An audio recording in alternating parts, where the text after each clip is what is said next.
محترم سامعین و ناظرین، ایک اور نئی ویڈیو کے ساتھ ہم آپ کی خدمت میں حاضر ہیں، اور حج کے بیان کی ہماری یہ 20ویں ویڈیو ہے۔ اور اس ویڈیو میں ہم بات کریں گے قربانی کے بارے میں، یعنی کس حاجی پر قربانی واجب ہے اور کس پر واجب نہیں ہے، اور اس کے علاوہ دیگر مسائل کے تحت بات کریں گے۔ تو چلیے بلا تاخیر کے شروع کرتے ہیں۔ تو دیکھیے، ہم نے اس سے پہلے رمی کے تعلق سے ویڈیو بنائی تھی، اب یہاں سے قربانی کے تعلق سے بیان کرتے ہیں، ملاحظہ فرمائیں۔ تو دیکھیے، اب رمی سے فارغ ہو کر قربانی میں مشغول ہو جائے۔ یہ قربانی وہ نہیں جو بقرعید میں ہوا کرتی ہے، کیونکہ وہ تو مسافر پر اصلاً نہیں اور مقیم مالدار پر واجب ہے، اگرچہ حج میں ہو، بلکہ یہ حج کا شکرانہ ہے۔ قارن اور متمتع پر واجب، اگرچہ فقیر ہو، اور مفرد کے لیے مستحب، اگرچہ غنی ہو۔ جانور کی عمر و اعضاء میں وہی شرطیں ہیں جو عید کی قربانی میں ہے، یعنی جانور کا بے عیب ہونا وغیرہ۔ محتاج محض، جس کی ملک میں نہ قربانی کے لائق کوئی جانور ہو، نہ اس کے پاس اتنا نقد یا اسباب کہ اسے بیچ کر لے سکے، وہ اگر قران یا تمتع کی نیت کرے گا تو اس پر قربانی کے بدلے 10 روزے واجب ہوں گے۔ 3 تو حج کے مہینوں میں، یعنی یکم شوال سے 9 ذی الحجہ تک، احرام باندھنے کے بعد۔ اس بیچ میں جب چاہے رکھ لے، ایک ساتھ خواہ جدا جدا، اور بہتر یہ ہے کہ 7، 8، 9 کو رکھے، اور باقی 7 13ویں ذی الحجہ کے بعد جب چاہے رکھے، اور بہتر یہ ہے کہ گھر پہنچ کر ہوں۔ ذبح کرنا آتا ہو تو خود ذبح کرے کہ سنت ہے، ورنہ ذبح کے وقت حاضر رہے، رو بقبلہ جانور کو لٹا کر، اور خود بھی قبلے کو منہ کر کے یہ پڑھو: انی وجہت وجہی للذی فطر السماوات والارض حنیفا وما انا من المشرکین، ان صلاتی و نسکی و محیای و مماتی للہ رب العالمین لا شریک لہ وبذالک امرت وانا من المسلمین۔ اس کے بعد بسم اللہ اللہ اکبر کہتے ہوئے نہایت تیز چھری سے بہت جلد ذبح کر دو کہ چاروں رگیں کٹ جائیں، زیادہ ہاتھ نہ بڑھاؤ کہ بے سبب کی تکلیف ہے، اور بہتر یہ ہے کہ ذبح کے وقت جانور کے دونوں ہاتھ ایک پاؤں باندھ لو اور ذبح کر کے کھول دو۔ اونٹ ہو تو اسے کھڑا کر کے سینے میں گلے کی انتہا پر تکبیر کہہ کر نیزہ مارو کہ سنت یوں ہی ہے، اسے نحر کہتے ہیں، اور اس کا ذبح کرنا مکروہ مگر حلال ذبح سے بھی ہو جائے گا۔ اگر ذبح کرے تو گلے پر ایک ہی جگہ اسے بھی ذبح کرے۔ جاہلوں میں جو مشہور ہے کہ اونٹ 3 جگہ ذبح ہوتا ہے، غلط اور خلاف سنت ہے، اور مفت کی اذیت و مکروہ ہے۔ جانور جو ذبح کیا جائے جب تک سرد نہ ہو لے، یعنی ٹھنڈا نہ ہو لے، اس کی کھال نہ کھینچو، نہ اعضا کاٹو کہ ایذا ہے، یعنی بلا وجہ کی تکلیف دینا ہے۔ یہ قربانی کر کے اپنے اور تمام مسلمانوں کی حج و قربانی قبول ہونے کی دعا مانگو، اور قربانی کے بعد قبلہ منہ بیٹھ کر مرد حلق کریں، یعنی تمام سر مڈائیں کہ افضل ہے، یا بال کتروائیں کہ رخصت ہے۔ عورتوں کو بال مڈانا حرام ہے، ایک پورے برابر بال کتروا دیں۔ مفرد اگر قربانی کرے تو اس کے لیے مستحب یہ ہے کہ قربانی کے بعد حلق کرے، اور اگر حلق کے بعد قربانی کی جب بھی حرج نہیں۔ اور تمتع قران والے پر قربانی کے بعد حلق کرنا واجب ہے، یعنی اگر قربانی سے پہلے سر منڈائے گا تو دم واجب ہوگا، اور جب کتروائیں تو سر میں جتنے بال ہیں ان میں کے چہارم بالوں میں سے کتروانا ضروری ہے، لہٰذا ایک پورے سے زیادہ کتروائیں کہ بال چھوٹے بڑے ہوتے ہیں۔ ممکن ہے کہ چہارم بالوں میں سب ایک ایک پورا نہ ترشیں۔ اور سر مڈانے یا بال کتروانے کا وقت ایام نحر ہے، یعنی 10، 11، 12، اور افضل پہلا دن یعنی 10ویں ذی الحجہ ہے۔ اور جب احرام سے باہر ہونے کا وقت آ گیا تو اب محرم اپنا یا دوسرے کا سر مونڈ سکتا ہے، اگرچہ یہ دوسرا بھی محرم ہو۔ جس کے سر پر بال نہ ہو اسے اس طرح پھروانا واجب ہے، اور اگر بال ہیں مگر سر میں پھڑیاں ہیں جن کی وجہ سے مڑا نہیں سکتا، اور بال اتنے بڑے بھی نہیں کہ کتروائے، تو اس عذر کے سبب اس سے مڑانا اور کتروانا ساقط ہو گیا۔ اسے بھی مڑانے والوں کتروانے والوں کی طرح سب چیزیں حلال ہو گئیں، مگر بہتر یہ ہے کہ ایام نحر کے ختم ہونے تک بدستور رہے۔ اگر وہاں سے کسی گاؤں وغیرہ میں ایسی جگہ چلا گیا کہ نہ حجام ملتا ہے، نہ اس طرح یا کینچی پاس ہے کہ مڈالے یا کتروائے، تو یہ کوئی عذر نہیں، مڈانا یا کتروانا ضروری ہے۔ اور یہ بھی ضروری ہے کہ حرم سے باہر مڈانا یا کتروانا نہ ہو، بلکہ حرم کے اندر ہو، کہ اس کے لیے یہ جگہ مخصوص ہے۔ حرم سے باہر کرے گا تو دم لازم آئے گا۔ اس موقع پر سر مڈانے کے بعد مونچھیں ترشوانا، منہ زیر ناف دور کرنا مستحب ہے، اور داڑھی کے بال نہ لے، اور لیے تو دم وغیرہ واجب نہیں۔ اگر نہ مڈائے نہ کتروائے تو کوئی چیز جو احرام میں حرام تھی حلال نہ ہوئی، اگرچہ طواف بھی کر چکا ہو۔ اگر 12ویں تک حلق و قصر نہ کیا تو دم لازم آئے گا کہ اس کے لیے یہ وقت مقرر ہے۔ حلق یا تقصیر داہنی طرف سے شروع کرو اور اس وقت اللہ اکبر لا الہ الا اللہ واللہ اکبر اللہ اکبر وللہ الحمد کہتے جاؤ، اور فارغ ہونے کے بعد بھی کہو، اور حلق یا تقصیر کے وقت یہ دعا پڑھو: الحمد للہ علی ما ہدانا وانعم علینا وقضى عنا نسکنا اللہم هذه ناصیتی بیدک فاجعل لی بکل شعرۃ نورا یوم القیامہ ومحو عنی بها سجیۃ وارفع لی بها درجۃ فی الجنۃ العالیۃ اللہم بارک لی فی نفسی وتقبل منی اللہم اغفر لی وللمحلقین والمقصرین یا واسع المغفرہ آمین، اور سب مسلمانوں کی بخشش کی دعا کرو۔ اگر مڈانے یا کتروانے کے سوا کسی اور طرح سے بال دور کریں، مثلا چونا، ہڑتال وغیرہ سے، جب بھی جائز ہے۔ بال دفن کر دیں، اور ہمیشہ بدن سے جو چیز، بال، ناخن، کھال جدا ہوں دفن کر دیا کریں۔ یہاں حلق یا تقصیر سے پہلے ناخن نہ کترواؤ، نہ خط بنواؤ، ورنہ دم لازم آئے گا۔ اب عورت سے صحبت کرنے، بشہبت اسے ہاتھ لگانے، بوسہ لینے، شرمگاہ دیکھنے کے سوا جو کچھ احرام نے حرام کیا تھا سب حلال ہو گیا۔ اس کے بعد طواف زیارت کرو۔ افضل یہ ہے کہ حج 10ویں ہی تاریخ فرض طواف کے لیے، جسے طواف زیارت یا طواف افاضہ کہتے ہیں، مکہ معظمہ میں جاؤ۔ بدستور مذکور پیدل باوضو با ستر عورت طواف کرو، مگر اس طواف میں اجتماع نہیں۔ یہ طواف حج کا دوسرا رکن ہے۔ اس کے 7 پھیرے کیے جائیں گے، جن میں 4 پھیرے فرض ہیں کہ بغیر ان کے طواف ہوگا ہی نہیں، اور نہ حج ہوگا، اور پورے 7 کرنا واجب۔ تو اگر 4 پھیروں کے بعد جمع کیا تو حج ہو گیا، مگر دم واجب ہوگا کہ واجب ترک ہوا۔ اس طواف کے صحیح ہونے کے لیے یہ شرط ہے کہ پیشتر یعنی پہلے احرام باندھا ہو اور وقوف کر چکا ہو اور خود کرے، اور اگر کسی اور نے اسے کندھے پر اٹھا کر طواف کیا تو اس کا طواف نہ ہوا، مگر جبکہ یہ مجبور ہو، خود نہ کر سکتا ہو۔ مثلا بے ہوش ہے، بے ہوش کو پیٹھ پر لاد کر یا کسی اور چیز پر اٹھا کر طواف کرایا، اور اس میں اپنے طواف کی بھی نیت کر لی، تو دونوں کے طواف ہو گئے، اگرچہ دونوں کے 2 قسم کے طواف ہوں۔ اس طواف کا وقت 10ویں کی طلوع فجر سے ہے، اس سے قبل نہیں ہو سکتا۔ اس میں بلکہ مطلق ہر طواف میں نیت شرط ہے، اگر نیت نہ ہو طواف نہ ہوا۔ مثلا دشمن یا درندے سے بھاگ کر پھیرے کیے، طواف نہ ہوا، برخلاف وقوف عرفہ کے کہ وہ بغیر نیت بھی ہو جاتا ہے، مگر یہ نیت شرط نہیں کہ یہ طواف زیارت ہے۔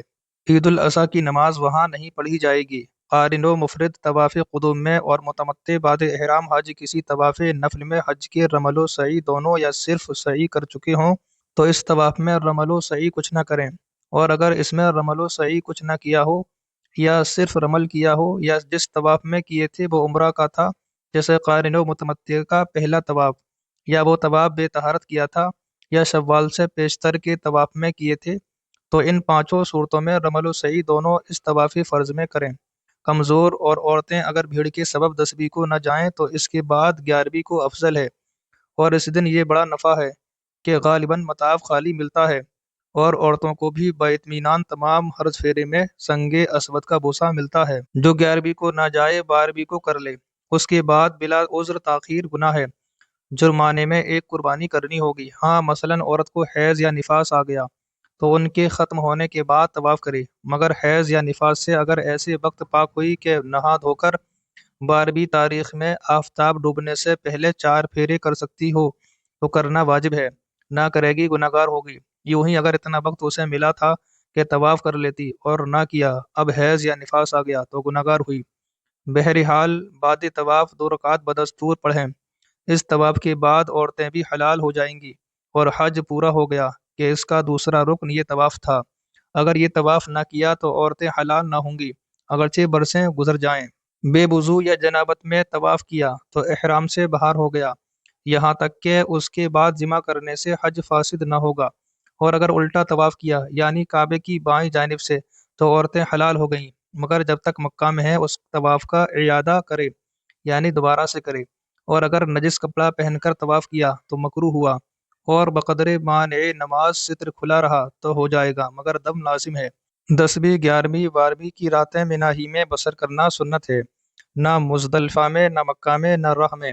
لہذا جو شخص 10 یا 11 کو طواف کے لیے گیا، واپس آ کر رات منا ہی میں گزارے۔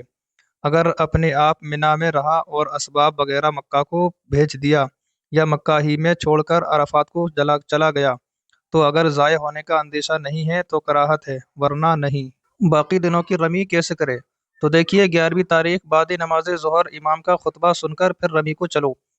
ان ایام میں رمی جمرہ اولا سے شروع کرو، جو مسجد خیف سے قریب ہے۔ اس کی رمی کو راہ مکہ کی طرف سے آ کر چڑھائی پر چڑھو کہ یہ جگہ نسبت جمرۃ العقبہ کے بلند ہے۔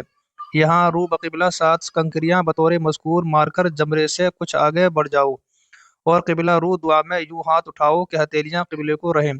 حضور قلب سے حمد و درود و دعا و استغفار میں کم سے کم 20 آیتیں پڑھنے کی قدر مشغول رہو، ورنہ پون پارا یا سورہ بقرہ کی مقدار تک۔ پھر جمرہ وسطیٰ پر جا کر ایسا ہی کرو۔ پھر جمرۃ العقبہ پر، مگر یہاں رمی کر کے نہ ٹھہرو، معاً پلٹ آؤ، یعنی فوراً پلٹنے میں دعا کرو۔ بیعی نہیں، اسی طرح 12ویں تاریخ بعد زوال تینوں جمرے کی رمی کرو۔ بعض لوگ دوپہر سے پہلے آج رمی کر کے مکہ معظمہ کو چل دیتے ہیں، یہ ہمارے اصل مذہب کے خلاف اور ایک ضعیف روایت ہے، تم اس پر عمل نہ کرو۔ 12ویں کی رمی کر کے غروب آفتاب سے پہلے پہلے اختیار ہے کہ مکہ معظمہ کو روانہ ہو جاؤ، مگر بعد غروب چلا جانا معیوب ہے، یعنی برا ہے۔ اب ایک دن اور ٹھہرنا اور 13ویں کو بدستور دوپہر ڈھلے رمی کر کے مکہ چلی جانا، اور یہی افضل ہے۔ مگر عام لوگ 12ویں کو چلے جاتے ہیں، تو ایک رات دن یہاں اور قیام میں قلیل جماعت کو دقت ہے، اور اگر 13ویں کی صبح ہو گئی تو اب بغیر رمی کیے جانا جائز نہیں، جائے گا تو دم واجب ہوگا۔ 10ویں کی رمی کا وقت اوپر مذکور ہوا، اور 11ویں 12ویں کا وقت آفتاب ڈھلنے سے صبح تک ہے، مگر رات میں یعنی آفتاب ڈوبنے کے بعد مکروہ ہے۔ اور 13ویں کی رمی کا وقت صبح سے آفتاب ڈوبنے تک ہے، مگر صبح سے آفتاب ڈھلنے تک مکروہ وقت ہے، اس کے بعد غروب آفتاب تک مسنون ہے۔ لہٰذا اگر پہلی 3 تاریخوں 10، 11، 12 کی رمی دن میں نہ کی ہو تو رات میں کر لے۔ پھر اگر بغیر عذر ہے تو کراہت ہے، ورنہ کچھ نہیں۔ اور اگر رات میں بھی نہ کی تو قضا ہو گئی، اب دوسرے دن اس کی قضا دے، اور اس کے ذمے کفارہ واجب، اور اس کی قضا کا بھی وقت 13ویں کے آفتاب ڈوبنے تک ہے۔ اگر 13ویں کو آفتاب ڈوب گیا اور رمی نہ کی تو اب رمی نہیں ہو سکتی، اور دم واجب ہے۔ اگر بالکل رمی نہ کی، جب بھی ایک ہی دم واجب ہوگا۔ کنکریاں چاروں دن کے واسطے لی تھیں، یعنی 70، اور 12ویں کی رمی کر کے مکہ جانا چاہتا ہے تو اگر اور کو ضرورت ہو اسے دے دے، ورنہ کسی پاک جگہ ڈال دے۔ جمروں پر بچی ہوئی کنکریاں پھینکنا مکروہ ہے، اور دفن کرنے کی بھی حاجت نہیں۔ رمی پیدل بھی جائز ہے اور سوار ہو کر بھی، مگر افضل یہ ہے کہ پہلے اور دوسرے جمروں پر پیدل رمی کرے اور تیسرے کی سواری پر۔ اگر کنکری کسی شخص کی پیٹھ یا کسی اور چیز پر پڑی اور ہلکی رہ گئی تو اس کے بدلے کی دوسری مارے، اور اگر گر پڑی اور وہاں گری جہاں اس کی جگہ ہے، یعنی جمرے سے 3 ہاتھ کے فاصلے کے اندر، تو جائز ہو گئی۔ اگر کنکری کسی شخص پر پڑی اور اس پر سے جمرے کو لگی تو اگر معلوم ہو کہ اس کے دفع کرنے سے جمرے پر پہنچی تو اس کے بدلے کی دوسری کنکری مارے، اور معلوم نہ ہو جب بھی احتیاط یہی ہے کہ دوسری مارے۔ یوں ہی اگر شک ہو کہ کنکری اپنی جگہ پر پہنچی یا نہیں تو اعادہ کر لے، یعنی پھر سے مارے۔ ترتیب کے خلاف رمی کی تو بہتر یہ ہے کہ اعادہ کر لے، اور اگر پہلے جمرے کی رمی نہ کی اور دوسرے تیسرے کی تو پہلے پر مار کر پھر دوسرے اور تیسرے پر مار لینا بہتر ہے۔ اور اگر 3 کنکریاں ماری ہیں تو پہلے پر 4 اور مار لے، اور دوسرے تیسرے پر 7 اور اگر 4 ماری ہیں تو ہر ایک پر 3 اور مارے۔ اور بہتر یہ ہے کہ سرے سے رمی کرے، یعنی شروع سے۔ اور اگر یوں کیا کہ ایک ایک کنکری تینوں پر مار آیا، پھر ایک ایک یوں ہی 7 بار میں 7 کنکریاں پوری کی، تو پہلے جمرے کی رمی ہو گئی، اور دوسرے پر 3 اور مارے، اور تیسرے پر 6، تو رمی پوری ہو گئی۔ جو شخص مریض ہو کہ جمرے تک سواری پر بھی نہ جا سکتا ہو، وہ دوسرے کو حکم کر دے کہ اس کی طرف سے رمی کرے، اور اس کو چاہیے کہ پہلے اپنی طرف سے 7 کنکریاں مارنے کے بعد مریض کی طرف سے رمی کرے، یعنی جبکہ خود رمی نہ کر چکا ہو۔ اور اگر یوں کیا کہ ایک کنکری اپنی طرف سے ماری پھر ایک مریض کی طرف سے، یوں ہی 7 بار کیا تو مکروہ ہے، اور مریض کے بغیر حکم رمی کر دی تو جائز نہ ہوئی۔ اور اگر مریض میں اتنی طاقت نہیں کہ رمی کرے تو بہتر یہ ہے کہ اس کا ساتھی اس کے ہاتھ پر کنکری رکھ کر رمی کرائے، یوں ہی بے ہوش یا مجنون یا ناسمجھ کی طرف سے اس کے ساتھ والے رمی کرا دیں۔ اور بہتر یہ ہے کہ ان کے ہاتھ پر کنکری رکھ کر رمی کرائیں۔ گن کر 21 کنکریاں لے گیا اور رمی کرنے کے بعد دیکھتا ہے کہ 4 بچی ہیں، اور یہ یاد نہیں کہ کون سے جمرے پر کمی کی، تو پہلی پر یہ 4 کنکریاں مارے اور دونوں پچھلوں پر 7 اور اگر 3 بچی ہیں تو ہر ایک پر ایک ایک، اور اگر 1 یا 2 ہوں جب بھی ہر جمرے پر ایک ایک۔ رمی سے پہلے حلق جائز نہیں۔ 11ویں 12ویں کی رمی دوسرے سے پہلے اصلاً صحیح نہیں۔ رمی میں 12 چیزیں مکروہ ہیں۔ نمبر 1، 10ویں کی رمی غروب آفتاب کے بعد کرنا۔ نمبر 2، 13ویں کی رمی دوپہر سے پہلے کرنا۔ نمبر 3، رمی میں بڑا پتھر مارنا۔ نمبر 4، بڑے پتھر کو توڑ کر کنکریاں بنانا۔ نمبر 5، مسجد کی کنکریاں مارنا۔ نمبر 6، جمرے کے نیچے جو کنکریاں پڑی ہیں اٹھا کر مارنا، کہ یہ مردود کنکریاں ہیں، جو قبول ہوتی ہیں اٹھا لی جاتی ہیں، کہ قیامت کے دن نیکیوں کے پلے میں رکھی جائیں گی، ورنہ جمروں کے ارد گرد پہاڑ ہو جاتے۔ نمبر 7، ناپاک کنکریاں مارنا۔ نمبر 8، 7 سے زیادہ مارنا۔ نمبر 9، رمی کے لیے جو جہت مذکور ہوئی اس کے خلاف کرنا۔ نمبر 10، جمرے سے 5 ہاتھ سے کم فاصلے پر کھڑا ہونا، زیادہ کا مذائقہ نہیں۔ جمروں میں خلاف ترتیب کرنا، مارنے کے بدلے کنکری جمرے کے پاس ڈال دینا۔ اور اخیر دن یعنی 12ویں خواہ 13ویں کو جب منا سے رخصت ہو کر مکہ معظمہ چلو، وادی محسب میں کہ جنت المعلیٰ کے قریب ہے، سواری سے اتر لو یا بے اترے کچھ دیر ٹھہر کر دعا کرو، اور افضل بہتر یہ ہے کہ عشاء تک نمازیں یہی پڑھو، ایک نیند لے کر مکہ معظمہ میں داخل ہو۔ اب 13ویں کے بعد جب تک مکہ میں ٹھہرو، اپنے اور اپنے پیر، استاذ، ماں باپ، خصوصاً حضور پر نور سید عالم صلی اللہ تعالیٰ علیہ وسلم اور ان کے اصحاب و اہل بیت اور حضور غوث اعظم رضی اللہ تعالیٰ عنہم کی طرف سے جتنے ہو سکیں عمرے کرتے رہو۔ تنعیم کو کہ مکہ معظمہ سے شمال یعنی مدینہ طیبہ کی طرف 3 میل فاصلے پر ہے، جاؤ، وہاں سے عمرے کا احرام جس طرح اوپر بیان ہوا باندھ کر آؤ، اور طواف و سعی حسب دستور کر کے حلق یا تقصیر کر لو، عمرہ ہو جائے گا۔ جو حلق کر چکا اور مثلاً اسی دن دوسرا عمرہ لایا، وہ سر پر اس طرح پھر والے کافی ہے، یوں ہی وہ جس کے سر پر قدرتی بال نہ ہو، مکہ معظمہ میں کم سے کم ایک ختم قرآن مجید سے محروم نہ رہے، کیونکہ وہاں پر ایک نیکی 1 لاکھ کے برابر ہوتی ہے۔ جنت المعلیٰ حاضر ہو کر ام المؤمنین خدیجۃ الکبریٰ و دیگر مدفونین کی زیارت کرے۔ مکان ولادت اقدس حضور انور صلی اللہ تعالیٰ علیہ وسلم و مکان حضرت خدیجۃ الکبریٰ رضی اللہ تعالیٰ عنہا و مکان ولادت حضرت علی رضی اللہ تعالیٰ عنہ و جبل ثور و غار حرا و مسجد الجن و مسجد جبل ابی قبیس وغیرہ مکانات متبرکہ کی بھی زیارت سے مشرف ہو۔ حضرت عبد المطلب کی زیارت کریں اور ابو طالب کی قبر پر نہ جائیں۔ یوں ہی جدہ میں جو لوگوں نے حضرت امنا حوا رضی اللہ تعالیٰ عنہا کا مزار 2100 ہاتھ کا بنا رکھا ہے، وہاں بھی نہ جائیں کہ بے اصل ہے۔ علماء کی خدمت سے برکت حاصل کرو۔ اور کعبہ معظمہ کی داخلی کمال سعادت ہے، یعنی کعبے کے اندر داخل ہونا۔ اگر جائز طور پر نصیب ہو تو داخل ہو جائے، ورنہ داخل نہ ہو، کہ رشوت کے طور پر داخل ہونا، کیونکہ رشوت لینا بھی حرام اور دینا بھی حرام، اور ایک مستحب کام کے لیے یہ خرافات کرنا جائز نہیں۔ محرم میں عام داخلی ہوتی ہے، مگر سخت کشمکش رہتی ہے، کمزور مرد کا تو کام ہی نہیں، نہ عورتوں کو ایسے ہجوم میں جرأت کی اجازت۔ زبردست مرد اگر آپ ایذا سے بچ بھی گیا تو اوروں کو دھکے دے کر ایذا دے گا، اور یہ جائز نہیں۔ نہ اس طرح کی حاضری میں کچھ ذوق ملے، اور خاص داخلی بے لین دین میسر نہیں، اور اس پر لینا بھی حرام اور دینا بھی حرام۔ حرام کے ذریعے ایک مستحب ملا بھی تو وہ بھی حرام ہو گیا۔ ان مفاسد سے نجات نہ ملے تو حتیم کی حاضری غنیمت جانے، اوپر گزرا کہ وہ بھی کعبہ ہی کی زمین ہے۔ اور اگر شاید بن پڑے یوں کہ خدام کعبہ سے صاف ٹھہر جائے کہ داخلی کے عوض کچھ نہ دیں گے، اس کے بعد یا قبل چاہے ہزاروں روپے دے دے، تو کمال ادب ظاہر و باطن کی رعایت سے آنکھیں نیچی کیے گردن جھکائے گناہوں پر شرماتے جلال رب العزت سے لرزتے کانپتے بسم اللہ کہہ کر پہلے سیدھا پاؤں بڑھا کر داخل ہو، اور سامنے کی دیوار تک اتنا بڑھے کہ 3 ہاتھ کا فاصلہ رہے، وہاں 2 رکعت نماز نفل غیر وقت مکروہ میں پڑھے، کہ نبی کریم صلی اللہ تعالیٰ علیہ وسلم نے اس جگہ نماز پڑھی ہے۔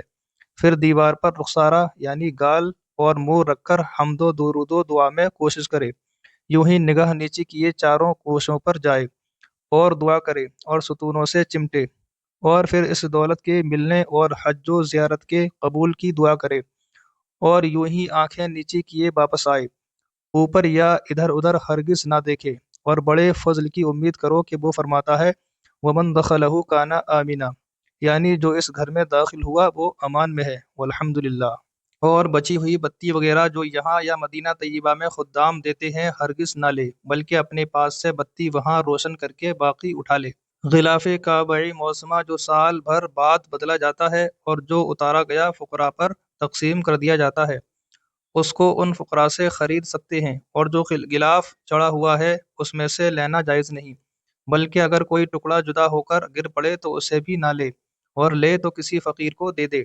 کعبۂ معظمہ میں خوشبو لگی ہو اسے بھی لینا جائز نہیں، اور لی تو واپس کر دے، اور خواہش ہو تو اپنے پاس سے خوشبو لے کر مس کر لائے، یعنی کعبۂ معظمہ سے چمٹا کر لے آئے۔ جب ارادہ رخصت کا ہو تو طواف وداع بے ربل و سعی و اجتباء بجا لائے، کہ باہر والوں پر واجب ہے۔ ہاں، وقت رخصت عورت حیض یا نفاس سے ہو تو اس پر نہیں۔ جس نے صرف عمرہ کیا ہے اس پر یہ طواف واجب نہیں۔ پھر بعد طواف بدستور 2 رکعت مقام ابراہیم میں پڑھے۔ سفر کا ارادہ تھا، طواف رخصت کر لیا مگر کسی وجہ سے ٹھہر گیا، اگر اقامت کی نیت نہ کی تو وہی طواف کافی ہے، مگر مستحب یہ ہے کہ پھر طواف کرے، کہ پچھلا کام طواف رہے، یعنی آخری کام طواف رہے۔ اور مکہ والے اور میقات کے اندر رہنے والے پر طواف رخصت واجب نہیں۔ باہر والے نے مکہ میں یا مکہ کے آس پاس میقات کے اندر کسی جگہ رہنے کا ارادہ کیا، یعنی کہ اب یہیں رہے گا، تو اگر 12ویں تاریخ تک یہ نیت کر لی تو اب اس پر یہ طواف واجب نہیں، اور اس کے بعد نیت کی تو واجب ہو گیا۔ اور پہلی صورت میں اگر اپنے ارادے کو توڑ دیا اور وہاں سے رخصت ہوا تو اس وقت بھی واجب نہ ہوگا۔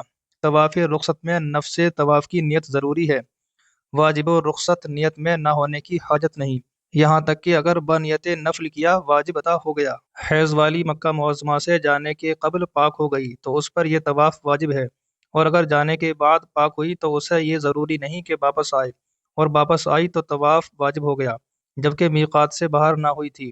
اور اگر جانے سے پہلے حیض ختم ہو گیا مگر نہ غسل کیا تھا نہ نماز کا ایک وقت گزرا تھا تو اس پر بھی واپس آنا واجب نہیں۔ جو بغیر طواف رخصت کے چلا گیا تو جب تک میقات سے باہر نہ ہوا واپس آئے، اور میقات سے باہر ہونے کے بعد یاد آیا تو واپس ہونا ضروری نہیں بلکہ دم دے دے، اور اگر واپس ہو تو عمرے کا احرام باندھ کر واپس ہو، اور عمرے سے فارغ ہو کر طواف رخصت بجا لائے، اور اس صورت میں دم واجب نہ ہوگا۔ طواف رخصت کے 3 پھیرے چھوڑ گیا تو ہر پھیرے کے بدلے صدقہ دے۔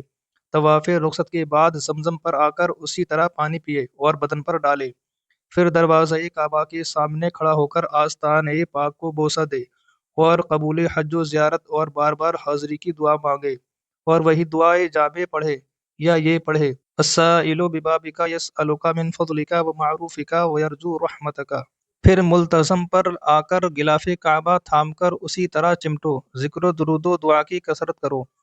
اس وقت یہ دعا پڑھو: الحمدللہ الذی ہدانا لہذا وما کنا لنہتدی لولا ان ہدانا اللہ، اللہم فکما ہدیتنا لہذا فتقبلہ منا ولا تجعل هذا آخر العہد من بیتک الحرام وارزقنی العود الیہ حتی ترضى برحمتک یا ارحم الراحمین، والحمد للہ رب العالمین، وصلی اللہ علی سیدنا محمد وآلہ وصحبہ اجمعین۔ پھر حجر پاک کو بوسہ دو اور جو آنسو رکھتے ہو گراؤ، اور یہ پڑھو: یا یمین اللہ فی ارضہ انی اشہدک وکفی باللہ شہیدا انی اشہد ان لا الہ الا اللہ واشہد ان محمد رسول اللہ وانا اودعک ہذہ الشہادہ لتشہد لی بہا عند اللہ تعالی فی یوم القیامہ یوم الفزع الاکبر، اللہم انی اشہدک علی ذلک واشہد ملائکتک الکرام، وصلی اللہ علی سیدنا محمد وآلہ وصحبہ اجمعین۔ پھر الٹے پاؤں کعبے کی طرف منہ کر کے یا سیدھے چلنے میں پھر پھر کر کعبے کو حسرت سے دیکھتے، اس کی جدائی پر روتے یا رونے کا منہ بناتے مسجد کریم کے دروازے سے یا بایاں پاؤں پہلے بڑھا کر نکلو اور دعائے مذکور پڑھو۔ حیض و نفاس والی عورت دروازے مسجد پر کھڑی ہو کر بنگاہ حسرت دیکھے اور دعا کرتی پلٹے، پھر بقدر قدرت فقراء مکہ معظمہ پر تصدق کر کے متوجہ سرکار اعظم مدینہ طیبہ ہو۔ یہاں تک حج افراد کا بیان مکمل ہوا۔ آئندہ ویڈیو میں حج قران کے بیان کے بارے میں بات کریں گے انشاءاللہ تعالی۔ امید ہے کہ سارے مسائل آپ کو اچھی طرح ذہن نشین ہو گئے ہوں گے، لہٰذا اسی طرح کے مسائل جاننے کے لیے، حج کا بیان مکمل سننے کے لیے ہمارے چینل کو سبسکرائب کر لیں اور ویڈیو کو زیادہ سے زیادہ شیئر کر دیں۔ آج کی ویڈیو میں صرف اتنا ہی، پھر ملتے ہیں اگلی ویڈیو میں۔ اللہ حافظ۔